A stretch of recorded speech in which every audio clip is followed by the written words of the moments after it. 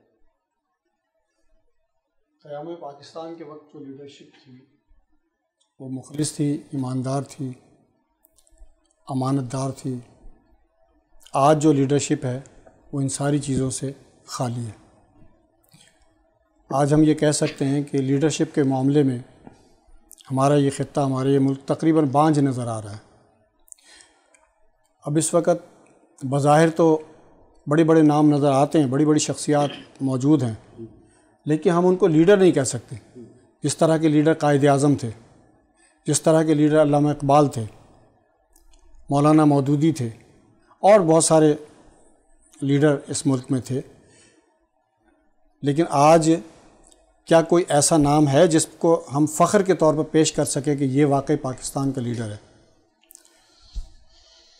آپ سروے کر جائیے عوام کے اندر، کراچی سے شروع ہو جائیں، کلات تک چلے جائیں، لوگوں کو یہ شکوہ نظر آئے گا کہ اس ملک کو لوٹا کس نے؟ لیڈروں نے. اس ملک کے اندر آج جتنی کیا کہا جائے پریشانیاں ہیں، مشکلات ہیں، کس کی وجہ سے ہیں؟ صرف لیڈرشپ کی وجہ سے، کہ ہمارے پاس آج وہ لیڈر نہیں ہے جو قیام پاکستان کے وقت تھے. اور یہ شاید ہماری بدنصیبی ہے. جو عوام کو خوشیاں دے سکتے یا عوام کے لیے وہ کام کر سکتے جس سے کہ روزگار میسر آ سکے یا وہ اپنے گھر کو پال سکے. کیونکہ اس وقت جو مہنگائی ہے، جس طرح سے مہنگائی سے غریب پس رہا ہے، تو اس میں یقیناً لیڈری کا بڑا عمل دخل ہوتا ہے، اس حکومت کا بڑا عمل دخل ہوتا ہے. اچھا، اس حوالے سے میں ایک چیز اور عرض کر دوں. قرآن پاک میں اللہ تعالیٰ نے خود ارشاد فرمایا ہے کہ جیسی قوم ہوتی ہے ہم ان پر ویسی حاکم مسلط کر دیتے ہیں. ہم حاکموں کو تو برا بھلا کہتے ہی رہتے ہیں، اس میں سب شامل ہیں، لیکن کبھی ہم نے اپنا محاسبہ نہیں کیا کہ بحیثیت قوم ہم کہاں کھڑے ہوئے ہیں.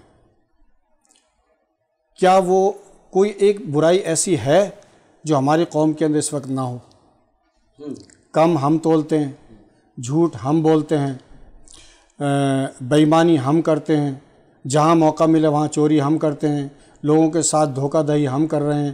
مطلب یہ کہ کون سی ایسی برائی ہے جو آج ہم میں نہیں ہے؟ لیکن اس برائی میں کیا ہمارے لیڈروں کا ہاتھ ہے؟ کیا نواز شریف یا زرداری صاحب آ کر کے ہمیں کہتے ہیں کہ یہ سارے غلط کام کرو؟ کیا عمران خان ہمیں آ کر کے کہتا ہے؟ یہ ہم خود ہی کر رہے ہیں نا غلط کام. اگر ہم بحیثیت قوم ٹھیک ہو جائیں، ہر آدمی خوف خدا کو اپنا لے اور کوئی ایسا کام نہ کرے جس سے دوسرے کو نقصان پہنچ رہا ہو، ملک کو نقصان پہنچ رہا ہو، تو یہی قوم دنیا کی ایک بہترین قوم بن سکتی ہے. ارشاد صاحب، آپ کی بات بالکل صحیح ہے کہ سب سے پہلے احتساب انسان کو اپنا خود کرنا چاہیے. باحیثیت قوم کے ہمیں خود سوچنا چاہیے. جب کسی بھی ادارے میں ہیں، کہیں بھی ہیں، ہمیں اپنا احتساب یہ کرنا ہے کہ ہم دوسروں پہ تو انگلی اٹھا دیتے ہیں، لیکن یہ نہیں دیکھتے کہ 3 انگلیاں ہماری طرف ہیں، ہم کتنے برے ہیں. اپنے اعمال کو نہیں دیکھتے اور ہم ہمیشہ تمام تنقید جو ہے، تمام چیزیں جو ہیں وہ حکومت کے اوپر ڈال دیتے ہیں. لیکن جب کہ ہم خود معاشرے میں رہتے ہیں، ہم رشوت کھاتے ہیں، جیسے کہ آپ نے کہا، ہم کم وزن تولتے ہیں، ہم مہنگائی کر دیتے ہیں. اور یہ دیکھا گیا ہے کہ جو بھی تہوار ہمارے آتے ہیں، مذہبی تہوار آتے ہیں، جیسے کہ محرم آ گیا، ہم اس کو سیزن بنا لیتے ہیں. عید آ گئی، اس میں مہنگائی، بقرعید آ گئی، اس میں مہنگائی. تو جیسے آپ کی قوم ہوگی اس کے اوپر ویسے ہی حکمران آئیں گے. ہمیں ایسا بھی نظر آیا ہے. لیکن جس وقت پاکستان وجود میں آیا تھا، قائد اعظم کے ساتھ جو ساتھی تھے، قائد اعظم کے ساتھ جو جد و جہد کر رہے تھے آزادی کی، ان کا ایک ہی نظریہ تھا کہ بن کے رہے گا پاکستان، لے کے رہیں گے پاکستان، اور اسلامی جمہوریہ پاکستان بنے گا. قائد اعظم نے تو یہاں تک پہنچا دیا. اب سوچنا ہمیں ہے، اس قوم کو سوچنا ہے کہ ہمیں کیسا لیڈر چننا چاہیے. تو لیڈری کی تو بات اپنی جگہ ہے، لیکن میں بات کروں گا سماجی حوالے سے بھی. تو اس وقت ہمارے ساتھ پرویز اقبال آرائیں صاحب، الشریف فاؤنڈیشن کے فاؤنڈر اور چیئرمین موجود ہیں. کیونکہ سماجی خدمت کے حوالے سے بے پناہ کام ہوا پاکستان میں، اور آج بھی ہو رہا ہے. کہیں زلزلہ ہو، کہیں طوفان ہو، کہیں کوئی بھی ایسا معاملہ ہو، وہاں پہ ویلفیئر ادارے جاتے ہیں. لیکن پاکستان میں اگر سب سے پہلا جو ویلفیئر ادارہ بنا وہ عبدالستار ایدھی صاحب کا ادارہ بنا، اس کے بعد دیگر ادارے بنتے چلے گئے. تو آپ شریف صاحب، آپ سے میرا سوال یہ ہے کہ ہجرت کے بعد بھی سماجی خدمات ہوئیں، اور سماجی خدمات میں بے تحاشا لوگوں نے اپنی مدد آپ کے تحت کیا. اس کے بعد عبدالستار ایدھی صاحب نے ویلفیئر کے حوالے سے کام کیا. تو اس کا کتنا بڑا کردار ہے پاکستان میں ویلفیئر کا؟ جی بہت شکریہ آصف سکینہ صاحب آپ کا اور آپ کے چینل کا. 14 اگست کے حوالے سے ایک اچھا موضوع آپ نے زیر بحث رکھا. سینئر لوگ موجود ہیں. دیکھیں جی، یہ ویلفیئر کا کام تو ازل سے چلا آ رہا ہے، حضور پاک صلی اللہ علیہ وسلم کے دور سے چلا آ رہا ہے، حضرت عمر کے دور سے چلا آ رہا ہے. جی، تو وہاں سے یہ کام اسٹارٹ ہوا تھا اور آج تک یہ چلا آ رہا ہے. اور میں سمجھتا ہوں کہ پاکستان کے اندر حکومتوں سے زیادہ کام جو ویلفیئر کے حوالے سے، اسلام کے حوالے سے، یا لاسٹ کرونا کا معاملہ تھا اس حوالے سے جو کام ہو رہا تھا، میں سمجھتا ہوں سماجی ادارے ہی تھے جس نے کراچی کو اور دیگر عوام کو مستفید کیا، ان تک راشن کی فراہمی کو یقینی بنایا، میڈیسن دیگر تمام چیزوں کی روانی جاری رکھی. تو میں سمجھتا ہوں سماجی اداروں کا ایک بہت بڑا کردار ہے، اور یہ کردار اچھا کردار ہے، اور یہ کام میں سمجھتا ہوں سب لوگ کر رہے ہیں پاکستان کے لیے، پاکستان کی عوام کے لیے، اور ایک اچھا عمل ہے. اور یہ مطلب ہم اس کو مزید آگے لے کے جائیں گے. آپ نے عبدالستار ایدھی کی بات کی، بالکل ہمارے ویلفیئر کے حوالے سے ان کا بہت بڑا نام ہے. ہم اس کو فالو کرتے ہیں، اسی کے نقش قدم پہ چلنے کی کوشش کرتے ہیں، اور مزید اس سے بہتر سے بہتر اقدامات کرنے کی کوشش کر رہے ہیں. 14 اگست کا جو معاملہ آپ نے ذکر کیا، تو میں سمجھتا ہوں کہ واقعی اب جس سے ہو رہی ہے بات آپ کی، ہم اپنا محاسبہ کریں، ہم اپنے آپ کو ٹھیک کریں، تو برائیوں کا میں سمجھتا ہوں آدھے سے زیادہ ہم جو ہے ازالہ کر سکتے ہیں. مہنگائی ہے، چوری، جرائم، جو جتنے معاملات ہیں، کم از کم اپنے آپ کو ٹھیک رکھیں، اپنے حلقہ احباب کو ٹھیک کریں، تو بہت سے معاملات ہم ٹھیک کر سکتے ہیں. تو لیکن کیونکہ ہمیں ایک تنقید کرنے کی عادت پڑ چکی ہے، اپنے حکمران ہوں یا اپنے لیڈر ہوں یا دوسرے لوگ ہوں، ہم دوسروں کو تنقید کرنے کا نشانہ بنانے کی کوشش کرتے ہیں. خدارہ ہمیں اپنی قوم کے لیے، اپنے پاکستان کے لیے، اپنے اسلام کے لیے، اپنے آپ کے لیے، اپنی فیملی کے لیے اپنے آپ کو ٹھیک کریں گے تو آٹومیٹکلی دوسرے معاملے ٹھیک ہو جائیں گے. بالکل بہتر ہو جائیں گے، لیکن اس کے ساتھ ساتھ اپنے آپ کو درست کرنا ہوگا. ہم سارا دن مختلف کاموں میں دیکھتے ہیں، اور مختلف ہمارے اس کا جو ذرائع ہیں ان سے ہمیں اطلاع ملتی ہے کہ کس ادارے میں کتنی رشوت لی جا رہی ہے، کس ادارے میں نوکری دی جا رہی ہے تو کتنا پیسہ لیا جا رہا ہے. اس حوالے سے بھی یعنی کہ اگر ہم دیکھیں تو دیکھیے، اس لیے ملک نہیں بناتا. ملک جیسے کہ سماجی خدمات کر رہے ہیں، یہ بھی ایک سماجی خدمت ہے. آپ جس سیٹ پہ بیٹھے اس کا ایک اجرت آپ کو ملتی ہے، اس کی ایک تنخواہ آپ کو ملتی ہے، اور اس اجرت میں آپ بس یہ ہے کہ اوپر سے اپنے پیسوں کو بنا لینا، اپنے پیسوں کو وہ کر دیتے. یہ ملک کے خزانے پہ بھی ایک ڈاکہ ہے، اس ملک کی ترقی میں بھی یہ رکاوٹ ہے. اس ملک کے نوجوان جن کو کل کو بھاگ دوڑ سنبھالنی ہے، اس ملک کی ترقی کے لیے کام کرنا ہے، تو ان کا بھی دل برداشتہ ہو جاتے ہیں. تو ملک اس لیے نہیں قائد اعظم محمد علی جناح یا ان لوگوں نے بنایا تھا، بلکہ اس لیے ملک بنایا تھا کہ یہاں پہ غریب کو سکون ملے، اس کو اطمینان ملے، اپنی عبادات، اپنے فرائض کو خوش اسلوبی سے انجام دے سکے. جیسے کہ سخاوت صاحب آپ عرض کر رہے تھے، جس وقت ہجرت ہم کر رہے تھے، جب ہجرت کر کے ہم پاکستان آئے تو کن کن مقامات پہ یعنی کہ ہم رکے تھے اور وہاں پہ انہوں نے پڑاؤ ڈالا تھا؟ دیکھیے، میں نے آپ سے پہلے وہاں سے بات منقطع ہو گئی تھی جی کہ ہمارا ڈاؤن فال تو ویری فرسٹ ایئر ہو گیا تھا جی، کیونکہ ہم نے 27ویں شب کو دعا کی تھی اللہ سے، جس دن نزول قرآن ہو رہا تھا. جی جی، روئے تھے، آہوزاری کی تھی، قرآن پاک مکمل ہوا تھا، اسی کے دوپہر ہم نے پاکستان مانا. جی جی بالکل. تو ہونا تو یہ چاہیے تھا کہ 27ویں رمضان کو بھی پہلی سالگرہ ہوتی، اسلامی نقطۂ نظر سے جو ہماری ڈیمانڈ تھی، ہمارے اسلام کے لیے ڈیمانڈ تھی، کسی اور شخص کے لیے نہیں تھی. لیکن ہم نے 14 اگست رکھا، پہلا انحراف کیا ہم نے اپنا، وہاں سے ہی ہمارا ڈاؤن فال شروع ہو گیا. اب اس کو کیا آپ پہ سوال تھا؟ سوری جی میں یہ کہ جب پاکستان میں ہاں ہم لاہور میں پہنچے، بھارت سے آئے تو کہاں کہاں کون ہم نے لاہور میں تاکہ ہماری نئی ہم نے سب سے پہلے لاہور کیا، لاہور اسٹیشن، لیکن مجھے نہیں پتا کیا پالیسی تھی کس طرح سے، کیونکہ میں بچہ تھا، ہمیں اسٹیشن سے باہر نہیں جانے دیا. شاید ہم کراچی آنے والے تھے اس لیے کہ ادھر گئے، ادھر سے گاڑی آ گئی تو یہ کہیں رہ نہ جائے. جب گاڑی آئی تو ہم بیٹھ گئے اس میں. وہاں ہمارا کسی نے کچھ کھانے پینے کا کوئی انتظام نہیں کیا. جو ہمارے ساتھ انڈیا سے آیا تھا وہ کچوریاں اور پکوڑے وغیرہ جو بنا کے لائے تھے وہی ہم نے کھایا. اس کے بعد صرف بہاولپور اسٹیشن تھا جہاں نواب بہاولپور ببے اپنے ساتھیوں کے دیگے ویگے لا کے پلیٹیں لا کے دے. نواب بہاولپور ہر ایک شخص سے ملے، انہوں نے اوپن ہارٹیڈ کہا، کھلے دل سے کہا کہ جس کو بہاولپور میں رہنا رک جاؤ، میں کھانے کا انتظام کروں گا، ہم کھانے کا انتظام کریں گے. اور جب تک ایک ایک آدمی نے کھانا نہیں کھایا وہ ٹرین چلنے نہیں دی. انہوں نے ٹرین چلنے نہیں دی. ٹھیک ہے، ہم اس کے بعد اس ٹرین کو آگے لے کے بڑھیں گے. یہاں ہوا ایک وقفہ، وقفے کے بعد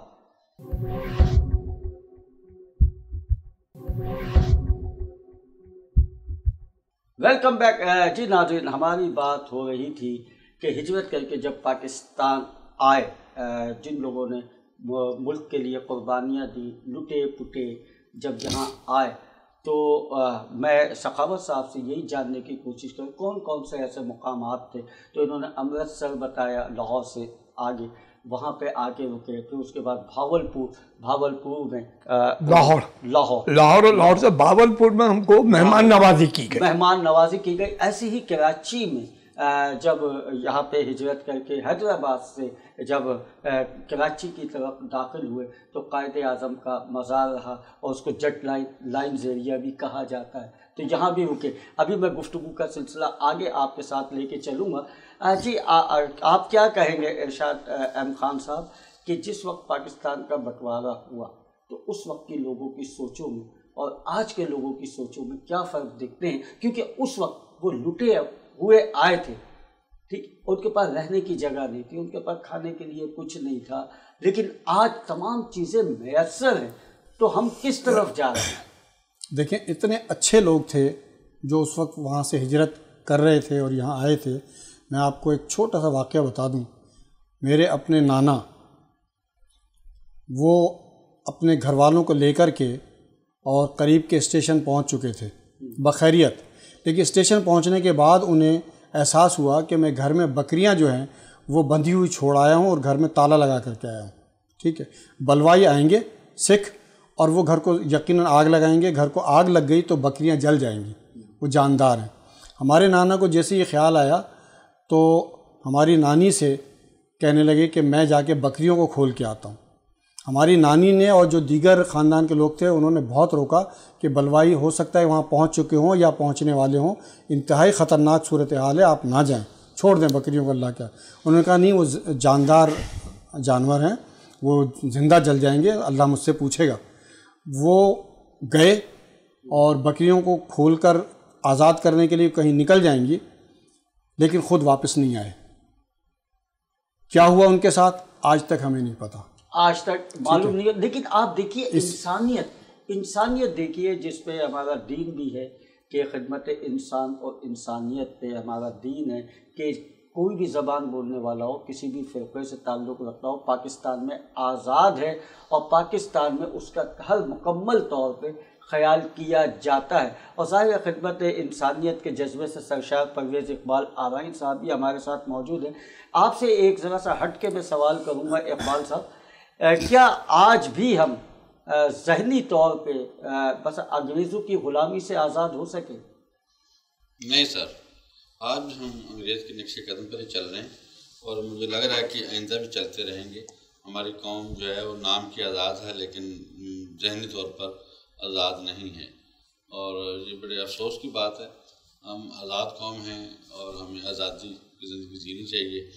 اور 76 سال گزرنے کے باوجود بھی آج اس پاکستانی قوم کے پاس مجھے نہیں پتا کہ کسی کے پاس پانی نہیں ہے، کسی کے پاس گیس نہیں ہے، کسی کے پاس بجلی نہیں ہے، کسی کے پاس خوراک نہیں ہے. تو میں سمجھتا ہوں اسی دلدل میں ہی چلے آ رہے ہیں. تو پاکستان میں بھی اس نے ترقی کی ہوگی، لیکن ترقی کے بعد تنزلی کی صورت میں یہ جو چیزیں سامنے آ رہی ہیں، اور مجھے یہ بھی لگ رہا ہے کہ آنے والے 2-3 سالوں میں شاید سے گیس بھی ختم ہونے والی ہے. تو یہ ترقی ہے، یہ تنزلی چیز کی ہمیں سمجھ نہیں آ رہی. اور خدا را میں حکمرانوں سے یہی ریکویسٹ کرتا ہوں اس چینل کے طرف سے کہ اپنے لیے، اپنی قوم کے لیے، اپنے اسلام کے لیے کچھ کریں، اور اپنی اناؤں کو تھوڑا سائڈ پہ کریں، اور اپنے کھینچا تانی کو تھوڑا سائڈ پہ کریں. پاکستانی قوم کے اوپر معاملات جو ہے وہ فراق دلی سے، رحم دلی سے کریں، اور ان کو کم سے کم 2 ٹائم کی روٹی تو صحیح طریقے سے دیں تاکہ یہ اپنا پیٹ کی آگ تو بجھا سکیں. اور جو آپ ویلفیئر کی بات کرتے ہیں، یقین مانیے کہ ہمیں تو بہت سی جگہ سے کال جاتی ہیں، بہت سی جگہ میں خود بھی جاتا ہوں، تو بہت افسوسناک واقع ہوتے ہیں کہ خوراک کے لیے بیٹھے ہوئے ہیں، اور بہت سی ایسی جگہ گیس کے لیے بیٹھے ہوئے ہیں، بہت سے ایسے معاملات ہیں گھر میں میڈیسن تک نہیں ہے. خاص طور پہ کرونا کے دوران ہمارے بہت وزٹ رہے. تو یہ سارا کام این جی اوز کا نہیں ہے، یہ گورنمنٹ آف پاکستان کا ہے، لیکن این جی اوز گورنمنٹ سے پہلے ان تک پہنچ رہی ہے، ان کو راشن کی فراہمی کو یقینی بنا رہی ہے. اس طریقے سے آج 14 اگست کا دن ہے، اور 14 اگست کی خوشی کا دن ہے، اور میں اس موقع پر بھی میسیج دینا چاہتا ہوں کہ خدا را ہم اپنے بچوں کو اس دن کے حوالے سے، جس طرح یہ بتایا جا رہا ہے کہ وہ نانا جی گھر سے نکلے بکریوں کے لیے حوالے سے، واپس دوبارہ اگر نہیں آئے تو کتنی قربانیاں انہوں نے دی، کتنی لاشوں سے گزر کے یہ ہمارے لوگ آئے ہیں پاکستان کے اندر. اور اگر 10 لوگ آ رہے تھے، 5 پہنچے، 5 وہیں مار دیے گئے، شہید کر دیے گئے. تو ہم اپنے بچوں کو قربانیوں کا دن، وہ دن بتائیں کہ ہمارے بزرگوں نے قربانیاں اس پاکستان کو حاصل کرنے کے لیے کیسے دیں. ہم ان قربانیوں کو یاد رکھیں، ان قربانیوں کے لیے اجتماعی دعا کا انتظام کریں، اور ان کے لیے دعا گو رہیں، اور اس کو ہم اپنی لائف میں دہرائیں کہ ہمارے بزرگوں نے کس طرح اس ملک پاکستان کو حاصل کیا ہے. ہم ان کے نقشے پر قدم پر چلنے کی کوشش کریں. تو مطلب آج 14 اگست کا دن ہے، سمندر کی طرف دیکھیں، شہر کی طرف دیکھیں، موٹر سائیکلوں کے سلینسرز نکلے ہوئے ہیں، بے تکا. ہاں یہ بڑی بات ہے کہ جشن مناتے ہیں، معاملات ہیں اس میں بائکس جو ہے اس کے، اور پھر یہ جو لاؤڈ اسپیکر جو بے تحاشا تیز چلتے ہیں. پھر اس کے علاوہ ہم دیکھتے ہیں جس طرح سے وہ بھوپو کیا ہوتا ہے، باجا بجایا جاتا ہے، تو لوگ پریشان ہوتے ہیں. کچھ بیمار لوگ بھی ہیں، کچھ ہارٹ کے پیشنٹ ہیں، ان کو بھی تکلیف ہوتی ہے. تو ناظرین جو میرا پروگرام دیکھ رہے ہیں یا جو اس وقت روڈوں پہ ہیں، تو پلیز ان تک یہ خبر آپ لے کے جائیں کہ اس طرح کا نہ کریں، کیونکہ بیمار ہیں، بزرگ ہیں، ان کو بھی دشواری ہوتی ہے. جشن ضرور منائیں، لیکن جشن کو اس طرح منائیں کہ دوسرا کو تکلیف نہ ہو، کسی بھی قسم کی تکلیف نہ ہو.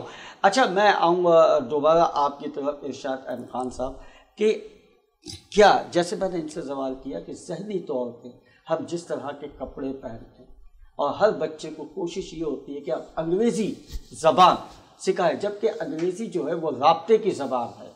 ہماری قومی زبان اردو ہے، اور اس سے پہلے بھی میں کئی پروگراموں میں کہہ چکا ہوں، زبانیں ساری آنی چاہیے.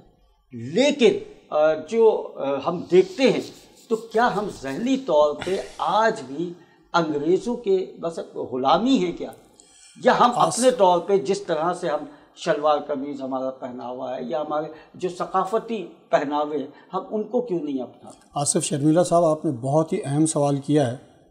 یہ ہماری بدقسمتی ہے کہ پاکستان کو بنے ہوئے 76 سال ہو گئے، لیکن آج بھی ہم ذہنی طور پر انہی انگریزوں کے غلام ہیں.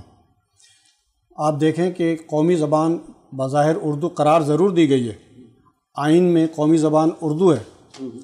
آپ کی سپریم کورٹ اور ہائی کورٹ نے فیصلہ دے چکی ہیں اس حوالے سے، قومی زبان کے حوالے سے. لیکن پورے ملک کے کسی بھی ادارے میں آپ مجھے بتا دیں کہ کہیں پر بھی اردو کا رواج ہو، چاہے ہماری عدالتیں ہوں، ہماری سرکاری دفاتر ہوں، ہمارے اسکول ہوں، ہمارے کالج ہوں، یونیورسٹیاں ہوں، چاہے CSS کے امتحانات ہوں، ہر جگہ انگریزی کا رواج ہے. یہ انگریزی جو ہے نا، اس نے ہمیں ترقی نہیں دی، ہمیں تنزلی دی ہے، ہمیں پستی کی طرف دھکیلا گیا ہے. دنیا کی کوئی مملکت، کوئی ملک، کوئی قوم ایسی بتا دی جس نے غیروں کی زبان میں ترقی کی ہو. چاہے وہ چین ہے، اگر اس نے ترقی کی ہے تو اپنی زبان میں کی ہے. ماؤ زے تونگ سے کسی نے کہا کہ تم وہ کہیں غیر ملک میں گئے تو چینی زبان میں تقریر کرنے لگے. کسی نے کہا آپ نے انگریزی میں کیوں نہیں تقریر کی؟ ماؤ زے تونگ نے کہا کہ چین گنگا نہیں ہے، چین کی اپنی زبان ہے اور مجھے اپنی زبان پر فخر ہے. جس کو ترجمہ کرانا ہے وہ کرا لے، میں تو چینی میں بولوں گا. اسی طرح آپ دیکھیں ہمارے پاکستان میں بھی عربی آتے ہیں، عرب لیڈر وہ یہاں عربی میں بات کرتے ہیں. انگریز آتے ہیں وہ انگریزی میں بات کرتے ہیں، امریکن ہوں یا برطانوی ہوں وہ انگریزی میں بات کرتے ہیں، اس لیے کہ وہ ان کی قومی زبان ہے. ہم واحد پاکستانی قوم ہیں کہ ہم کہیں جائیں یا اپنے ملک میں ہم انگریزی میں بات کر رہے ہوتے ہیں اور لوگوں کے سروں کے اوپر سے گزر رہی ہوتی ہے. ہم انگریزوں سے آزاد ہوئے نا. میرا اس سوال کرنے کا مقصد یہ ہم انگریزوں سے آزاد ہوئے تھے. اس سے پہلے مسلمانوں کی حکومت تھی پورے یعنی پاکستانی دنیا میں اب مسلمانوں کی حکومت تھی. اس کے بعد انگریزوں کی حکومت آئی. 100 سال انگریزوں نے پاکستان نہیں بلکہ پوری دنیا میں تقریباً انہوں نے حکومت کی. پھر 100 سال کے بعد پاکستان بنا، ہندوستان الگ ہوا، پاکستان الگ ہوا، ہم ہندوستان سے پاکستان آئے ہجرت کر کے. تو یہ جو قربانی ہے یہ اسی کے لیے ہے نا. تو پھر ہم آج ان کی زبان کو اپنائیں، ان کے لباس کو اپنائیں. تو میرا صرف سوال یہ ہے کہ ہم ذہنی طور پہ ہمیں کیوں اس طرف لایا گیا ہے؟ سخاوت صاحب آپ کیا کہیں گے اس حوالے سے؟ دیکھیے ہم خود بھی کچھ چلے، کچھ دوسری طرف چلایا گیا. آج نہیں کل نہیں پرسوں 100 سال جب پاکستان کے ہو جائیں گے ماشاءاللہ تو اس وقت میں ایک سوال ہے جس کا جواب نہیں ہے. انگریزوں سے پہلے 850 سال حکومت کی ہے مسلمانوں نے. چھوٹے چھوٹے راجے رجواڑے تھے، چھوٹی چھوٹی آبادیاں تھیں، نوابین تھے. ان سب کو ان مسلمانوں نے یکجا کیا. جب یکجا ہو گیا تو بر صغیر بنا. لیکن جب پاکستان بنا تو متحدہ ہندوستان تو دے دیا ہندوؤں کو. بچا کھچا لوٹا پیٹا پاکستان، بکھرا ہوا پاکستان، مشرق و مغرب پاکستان کی حیثیت سے اس کو دے دیا. ایسا کیوں ہوا؟ یہ ایک سوال ہے جو ہماری قیادت میں آج تک اس کا جواب نہیں ہے ان کے پاس. وہ صحیح ہے لیکن ہم یہ بھی دیکھتے نہیں، اب پوری سن لیں نا میری بات. اب اس کے بعد مسلسل تسلسل کے ساتھ تاریخ کو مسخ کیا گیا. آج چیلنج ہے میرا، بڑے سے بڑا جو بھی دانشور بن کے بیٹھا ہے صرف 10 نام بتا دے کہ تحریک پاکستان کے جو کارکنان تھے یا کابرین تھے ان میں 10 کا نام بتا دے. نہیں یاد ہے کسی کو، کسی ڈی سی سے، اے سی سے، کمشنر سے پوچھ لیں، آپ نہیں معلوم. تو منزل انہیں اسمبلی میں جو لوگ بیٹھے ہیں ان کو پاکستان کا پورا کچھ پتہ نہیں، کرانا نہیں آیا. اس پہ کئی ٹک ٹاکس اور یہ سب وائرل ہوئی ہیں. ان سے باقاعدہ پوچھا گیا، ان سے ان کو جواب حد یہ ہے کہ کلمہ بہت سے لوگوں کو نہیں آتا جناب جو گورنمنٹ چلا رہے ہیں. یہ بڑا المیہ ہے. اسی پہ میرا یہ سوال ہے کیونکہ پاکستان جو حاصل کیا تھا اسلامی ممالک کے حوالے سے تھا کہ یہ جمہوریہ پاکستان ہے، یعنی اسلامی طور پہ یہ چلے گا. لیکن اس کے نظریات کو آگے جا کے کچھ تھوڑا سا تبدیل کیا گیا ہے. تو آج بھی اذان ہوتی ہے، نماز پڑھتے ہیں، دین کی تبلیغ ہوتی ہے. ہم بحیثیت مسلمان تو بہت سے کام کر رہے ہوتے ہیں. لیکن کیا اسلامی جمہوریہ پاکستان میں صرف یہ سوال اٹھانا چاہتا ہوں کہ ہم اپنے بچوں کو انگریزی ہی تعلیم دینے کی کوشش کیوں کرتے؟ چاہے میں بھی یہاں پہ بیٹھا ہوں تو پینٹ کوٹ پہن کے یا پینٹ پہنا ہوں، اوپر سے میں نے کوٹ ڈالا، آپ نے واسکٹ ڈالی. تو یہ جو رجحان ہے، یہ جو کلچر ہے، اس سے ہم کیسے نکل سکتے ہیں؟ اس سے صرف اس طرح سے نکل سکتے ہیں کہ پرائیویٹ جتنے اسکول کالجز ہیں ان کو بالکل بند کر کے سرکاری طور پہ ایک سطح کا ہونا چاہیے. ایک مزدور سے سیکریٹری لیول تک، وزیر اعظم لیول تک، پریزیڈنشل لیول تک وہ ایک ہی سلیبس کے تحت پڑھے، تب تو یکسانیت ہوتی ہے. لیکن اس میں ہماری سب سے بڑی بے وقوفی ہے. میں کوتاہی جی کہوں گا، بے وقوفی کہوں گا کہ میرے گھر میں اردو بولی جاتی ہے. بچہ 3 گھنٹے کے لیے اسکول جاتا ہے انگلش میڈیم پڑھنے کے لیے، اس کے لیے میں 5,000 10,000 15,000 روپے فیس دیتا ہوں، اور پھر جب گھر میں آتا ہے تو 21 گھنٹے اردو بولتا ہے. تو وہ جو میں دے رہا ہوں پیسے وہ ضائع کر رہا ہوں. آدھا تیتر ہے آدھا بٹیر ہے, نہ وہ ادھر رہے گا نہ ادھر رہے گا. صحیح بات ہے. ارشاد خان صاحب آپ کیا کہیں گے اس بات پہ؟ اس حوالے سے میں آپ کو بتاؤں کہ بچوں کے ساتھ تو زیادتی ہو ہی رہی ہے, ملک کے ساتھ بھی یہ زیادتی ہے. کیونکہ آپ دیکھیں یہ جو اس وقت تعلیم ہے نا, یہ رٹا لگ رہا ہے. جی. جن بچوں کی اپنی زبان ہی نہیں انگریزی, ان کو آپ انگریزی میں میتھ پڑھا رہے ہیں, انگریزی میں معاشرتی علوم پڑھا رہے ہیں, انگریزی میں دیگر چیزیں پڑھا رہے ہیں, وہ سب کچھ رٹا لگا رہے ہیں. علم ان کے اندر نہیں اتر رہا. اور جب علم نہیں اتر رہا تو ہم یہ کہہ سکتے ہیں کہ آسان زبان میں کہ پڑھے لکھے جاہل ہم تیار کر رہے ہیں, کیونکہ ان کے اندر علم نہیں ہے. ڈگریاں ہیں. آپ دیکھیں کہ پہلے کے پڑھے ہوئے 5ویں 6ٹھی 7ویں 8ویں کلاس پڑھے ہوئے لوگ پرانے, جنہوں نے اپنی مادری زبانوں میں پڑھی, یا انڈیا کے پڑھے ہوئے جنہوں نے اردو زبان میں یا ہندی میں پڑھی, وہ آج بھی ہم سے زیادہ قابل ہیں. کیوں؟ ان کے اندر علم اترا ہوا تھا. اقبال احمد صاحب آپ سے میں سوال کروں گا. اقبال صاحب میں آپ سے سوال کروں گا, انگریزی بولنا, انگریزی میں بات کرنا, کیا یہ قابلیت ہے, یا کہ اپنے اصولوں پہ چل کے اپنے کلچر میں رہتے ہوئے اس پہ چل کے ترقی حاصل کرنا ہے؟ اپنی مادری زبان اردو, اس پہ چل کے ملک کی خدمت کریں, بچوں کو اویئرنیس دیں, اور اسی کو اسٹڈی کرتے ہوئے بچے آگے نکلیں, پتہ چلے کہ ہم نے کیا پڑھا ہے, کیا ڈلیور کرنا ہے. اور جیسے سر بات کر رہے ہیں کہ ہمیں انگلش کے اوپر سے گزر رہی ہے اور ہم اپنا ٹائم ضائع کر رہے ہیں. وہی قوم ترقی کرے گی جو اپنی مادری زبان کو لے کے چلے گی, اس پہ عبور حاصل کرے گی, اپنی آنے والی نسل کو سکھائے گی, سمجھائے گی, اور اس سے. اچھا, سماجی ادارے اس حوالے سے کیا کر سکتے ہیں؟ اس کے لیے اگر کوئی چیز کی جائے, مثلا کوئی عوامی سطح پہ اس کی آگاہی دی جائے, تو آپ کیا سجیشن دیں گے؟ اس لیے تمام NGO جو ہے اس پلیٹ فارم پہ میں سجیشن دیتا ہوں کہ پلیٹ فارم پہ جمع ہوں اور حکومت پاکستان سے اس حوالے سے مطالبہ کرتے ہیں ادارہ کہ ہمارے جو مادری زبان ہے اس کو فالو کیا جائے. تمام اسکولوں کا جتنے بھی کورسز ہیں اور تمام سرکاری آفیسز جتنے بھی ہیں, تمام میں اردو زبان رائج کی جائے. اس حوالے سے میں کل ہی میٹنگ کار کرتا ہوں, اس پہ لایا عمل اختیار کرتے ہیں تاکہ آگاہی لوگوں کو دی جائے. اچھا سخاوت صاحب, یہ ہم جب انگریزی بولتے ہیں تو عموماً ہم اپنے دوستوں میں دیتے ہیں بڑا قابل آدمی, جبکہ علم سے تعلق نہیں ہے, اس کا زبان سے تعلق ہے. جیسے ہمارے ملک کی زبان پنجابی ہے, ٹھیک ہے, پشتو بولتے ہیں ہم, سندھی بولتے ہیں ہم, اردو بولتے ہیں ہم, تو ظاہر سی بات ہے کہ یہ ہمارے ملک کی تو ایک زبانیں ہیں. اگر ہم یہ بولتے ہیں تو اچھا, ویسے تو دنیا کی ساری زبانیں آنی چاہیے, چائنیز بھی آنی چاہیے, جیپنیز بھی آنی چاہیے, فرانسیسی بھی آنی چاہیے, اور بھی زبانیں آنی چاہیے. لیکن صرف اس بات پہ کہ وہ انگریزی اچھی لکھتا ہے, انگریزی اچھی بولتا ہے تو بڑا قابل آدمی ہے, یہ کیا لوگوں کی ذہن میں سوچ ہے؟ مجھے ایک لطیفہ یاد آیا آپ کی یہ بات سن کر کہ ایک شخص امریکہ یا برطانیہ گیا تھا. جب واپس آیا تو اس کے دوستوں یاروں نے پوچھا, یار وہاں کیا خاصیت تھی؟ اسے کہا وہاں تعلیم بہت زیادہ ہے. کہیں گے تم نے کیسے اندازہ لگایا؟ کہیں گے یار بچہ انگریزی بول رہا تھا. تو یہ انگریزی دان کی جو انگریزی AC/DC کی میرا کام رہا, آنا جانا ملنا جلنا رہا, تو یہ آپ یقین مانیں 90% AC اور DC کو انگریزی بھی بولنی نہیں آتی. جب وہ لوگ انگریزی بولتے ہیں تو سامنے والا جاہل ہوتا ہے, اسے انگریزی نہیں آتی. جب مجھے انگریزی نہیں آتی تو آپ انگریزی میں جو کچھ بھی کہو گے الٹی سیدھی بات کو میں کہوں گا بڑا قابل ہے.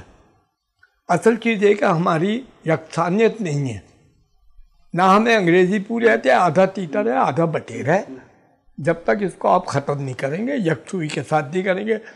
ایک اسکول کھلتا ہے, یہ ٹیوشن سینٹر لے لیں یا یہ پرائیویٹ اسکول, ایک اسکول کھلا اس کے بعد جو لائن لگی تو 6-7 آج اس کے کیمپس ہے آج ہیں, اور ہمارے سرکاری اسکول جو ہیں وہ ویران پڑے, اس میں اپنے بچوں کا داخلہ نہیں کراتے. اب کیونکہ وقت میرے پاس بہت شارٹ ہے تو میں آپ سے سوال کرنا چاہوں گا ارشاد صاحب کہ آج کی جو حکومتیں ہیں ان کو کیا کہنا چاہیں گے؟ ہم پاکستان کیسا دیکھنا چاہتے تھے؟ صاحب حکومت کا بڑا ہوتا ہے, حکومت کا ڈنڈا ہوتا ہے تو ہر چیز صحیح ہوتی ہے. حکومت اگر کرتی ہے تو وہ انسان تو خود ہے, ادارے تو ہیں, لیکن ان اداروں کو بھی حکومت چلاتی ہے. حکومت کے سرکار نے جو محکمے بنائے وہ ان کو سدھارنا ہے. تو اس حوالے سے کیا کہیں؟ دیکھیے, بحیثیت عام آدمی میں تو یہ چاہوں گا کہ میرے ملک کا وزیر ہو، مشیر ہو، سفیر ہو، میرے ساتھ بسوں میں سفر کرے تو پورے شہر کی کیا پورے ملک کی بسیں ٹھیک ہو جائیں گی اور ہر سڑک کے اوپر بسیں دوڑتی نظر آئیں گی۔ میرے ملک کے وزیروں کے بچے اگر سرکاری اسکولوں میں داخل کرا دیے جائیں تو تمام سرکاری اسکولوں کی جو معیار ہے وہ اے گریڈ پہ آ جائے گا۔ میرے ملک کے جتنے وزیر، مشیر، سفیر ہیں وہ علاج معالجے کے لیے ان پر پابندی لگا دی جائے گی، کوئی باہر نہیں جائے گا، بلکہ پاکستان میں جتنے اپنے علاج گاہیں ہیں، ہسپتال ہیں، وہیں سے علاج کرائے گا، تو آپ کے ہسپتال اے گریڈ کے ہو جائیں گے۔ اسی طرح سے اگر ان کے اپنے بچوں پر پابندی لگا دی جائے کہ انگلش میڈیم نہیں پڑھیں گے بلکہ پاکستان کی قومی زبان میں تعلیم حاصل کریں گے، تو پورے ملک کے بچے قومی زبان میں تعلیم حاصل کر رہے ہوں گے۔ اور یہی ایک نقطہ جو ہے نا، قومی زبان میں تعلیم کا حصول، یہ ایک نقطہ ہمیں ترقی کے معراج پہ پہنچا دے گا۔ وہ ملک جو آج مفلسی اور کیا کہا جائے مہنگائی اور بے روزگاری کی چکی تلے پس رہا ہے، وہ ملک انشاءاللہ ترقی کی راہوں پر گامزن ہو جائے گا۔ جی آپ کیا کہیں گے اس حوالے سے کہ ہمارے یہاں تعلیمی نظام، کیونکہ تقریباً ہم یہ سمجھتے کہ پرائیویٹی ہے، اور ہمارے یہاں جو سیاست دان ہیں وہ اس طرف کیا توجہ دے رہے ہیں کہ تعلیم کی طرف یا صحت کی طرف، جو پاکستان کی اشد ضرورت ہے؟ توجہ دینے کی کوشش کرتے ہیں لیکن توجہ دے نہیں پاتے، اور اس پہ بات بہت آگے نکل جائے گی۔ اور ہم حکومت پاکستان خاص طور پہ اگر سندھ میں بیٹھے ہیں، سندھ گورنمنٹ سے ریکویسٹ کر سکتے ہیں، خدا رہا یہ اسکول بند پڑے ہیں جس میں انسانی بچوں کی بجائے بھینسیں باندھی جا رہی ہیں، اور کل ایک پوسٹ میں دیکھ رہا تھا اسکول کے بلیک بورڈ پہ کچھ اور ہی چیزیں چپکائی ہوئی ہیں، گوبری کی کچھ چیزیں لگائی ہوئی ہیں۔ تو مطلب اس کو اس دلدل سے باہر نکالیں اور پاکستانی قوم کو واقعی سیدھے راستے پہ، سیدھے ٹریک پہ چلنے کی کوشش کریں، اور ان کی جو اب مادری زبان ہے وہ ان پہ لاگو کی جائے تاکہ ان کو سمجھ آ سکے اور جو سیکھیں اور آنے والے وقتوں میں عوام میں ڈلیور کر سکیں۔ اور میں سمجھتا ہوں یہی ہماری قوم کی پہچان ہے اور کامیابی کی۔ بہت بہت شکریہ پرویز اقبال آرائن صاحب آپ کا کہ آپ تشریف لائے۔ ارشاد احمد خان صاحب آپ کا میں شکریہ ادا کرتا ہوں، اور سید ثقافت علی آفاقی صاحب آپ کا بہت بہت شکریہ کہ آپ لوگ تشریف لائے۔ ناظرین آپ نے گفتگو سننے کے بعد ایک ہی بات ذہن میں آتی ہے کہ جو کہ قائد اعظم محمد علی جناح نے کیا تھا، کام کام اور کام کریں لیکن ایمانداری کے ساتھ کریں۔ کام کرنے کا مقصد یہ نہیں ہے کہ آپ نے بڑی بڑی بلڈنگیں بنانی ہیں، اچھی گاڑیاں لے لینی ہیں، بلکہ لوگوں کے لیے کام کرنا ہے۔ قائد اعظم کا یہی فلسفہ تھا، یہی بات تھی۔ اور ناظرین تعلیم ہر اس گھر میں پہنچے جہاں پہ اس کی اشد ضرورت ہے، اور تعلیم کا مقصد یہ نہیں کہ آپ کسی زبان پہ عبور حاصل کر لیں تو آپ بڑے عالم فاضل ہو گئے، بلکہ تعلیم کا مقصد یہ ہے کہ جو ہمارا دین کہتا ہے، جو ہمارے ملک کے لیے بہتری ہو سکتی ہے، ہم اس کام کو کریں تو ہم علم رکھنے والے لوگوں میں شمار ہوں گے، اور تعلیم کو جب ہم حاصل کریں گے تو ظاہر ہے ہمارا ملک ترقی کرے گا اور ہم دنیا بھر میں چھا جائیں گے، کیونکہ تعلیم کا مقصد ہی یہی ہے کہ شعور دینا اور اپنے آپ کو، جو آپ کے ذہن میں جو اول فول چیزیں ہوتی ہیں ان کو نکال دینا اور ملک اور قوم کے لیے سوچنا۔ اب دیکھنا یہ ہے کہ 76 کا سال شروع ہے، یعنی 76 سال پاکستان کو بنے ہوئے ہو چکے ہیں، آج مکمل ہو گئے 76 سال۔ آگے دیکھتے ہیں کہ ہمارا ملک کس ڈگر پہ جاتا ہے، اور یہ آپ پہ بھی لازم ہے اور حکمرانوں پہ بھی لازم ہے کہ اس کو ترقی دیں اور لوگوں کو خوشحالی دیں۔ اسی کے ساتھ ہی انہی خوشیوں کے ساتھ کہ 14 اگست ہم منا رہے ہیں، اگلی جب ہم 14 اگست منائیں تو اس میں ہم ترقی کے اس زینے پہ ہوں جہاں پہ پہنچ کے ہم دنیا بھر میں کہہ سکیں کہ پاکستان ہمارا دنیا بھر میں ترقی کر رہا ہے۔ اسی کے ساتھ ہی اجازت دیجیے، اللہ حافظ اور ناصر۔